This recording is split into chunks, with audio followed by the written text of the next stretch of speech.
एक ऐसा देश जहां सरकारी अधिकारी के कुत्ते को ढूंढने में पूरा सिस्टम लग जाता है। ये वही देश है जहां मंत्री के भैंस के गुम होने पर पूरा थाना इलाके की खाक छान मार देता है। इसी देश में सरकारी बैंक के हजारों करोड़ लेकर लोग हवा में उड़ जाते हैं। और इसी भारत देश में एक गरीब आदिवासी अपनी मृत बहन के कंकाल को कंधे पर लेकर मीलों पैदल चलकर बैंक पहुँचता है, क्योंकि वो जब तक ये साबित नहीं करेगा कि उसकी बहन मर चुकी है, बैंक के खाते में पड़े 16,000 रुपए उसे बैंक वाले नहीं देंगे। बंगाल असम के चुनाव से अगर फुर्सत मिल गई हो तो जरा इस तस्वीर को भी देखिए और सोचिए कि हमने 80 सालों में क्या पाया है। 80 सालों में कतार के आखिरी पंक्ति में खड़े लोगों को हमने क्या दिया है। इस देश में झाल मुरही से लेकर मार्च तक सबकी बातें होती है, लेकिन बातें उनकी नहीं होती जिसके लिए वोट देकर सरकार को चुना जाता है। उड़ीसा से जो तस्वीर निकलकर सामने आई है, उसे देखकर किसी भी भारतीय की आंखों में आंसू आ जाएगा, क्योंकि इस भारत की तस्वीर को शायद काले चश्मे के भीतर से लुटियंस जोन में बैठने वाले नेता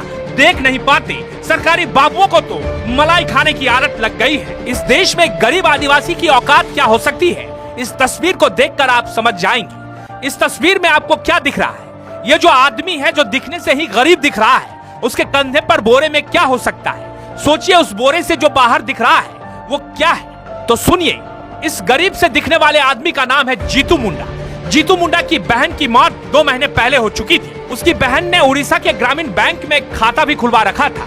मरने से पहले उसने अपनी मवेशियों को बेचकर कुछ पैसे उस बैंक खाते में जमा किए थे। क्योंकि जीतू मुंडा की बहन के पति और बेटे की भी मौत पहले ही हो चुकी थी, तो ऐसे में उसका कोई वारिस नहीं था। जीतू मुंडा अपनी बहन के बैंक अकाउंट में जमा पैसा निकालने के लिए उड़ीसा ग्रामीण बैंक पहुँचता है, लेकिन वहाँ बैंक में मौजूद अधिकारी ये कहते हैं कि उसे सबसे पहले डेथ सर्टिफिकेट लाना होगा, जिससे यह साबित हो कि उसकी बहन की मौत हो गई हो। जीतू मुंडा अनपढ़ है। अब अनपढ़ क्यों है, इस पर लंबी बहस हो सकती है, क्योंकि जीतू मुंडा जैसे करोड़ों ऐसे भारतीय हैं जो ग्रामीण इलाकों में रहते हैं, जंगल पहाड़ पर बसते हैं और पीढ़ी दर पीढ़ी से अनपढ़ ही होते आए हैं। तो इनकी बात तो फिलहाल किसी चुनाव में नहीं सुनाई देता है। तो कहानी को आगे बढ़ाते हैं। जीतू मुंडा बार बार बैंक की चक्कर काटता है, लेकिन हर बार उसे बैंक से यही जवाब सुनने को मिलता है कि वो डेथ सर्टिफिकेट लेकर आए, तभी वो बैंक खाते से पैसा निकाल पाएगा।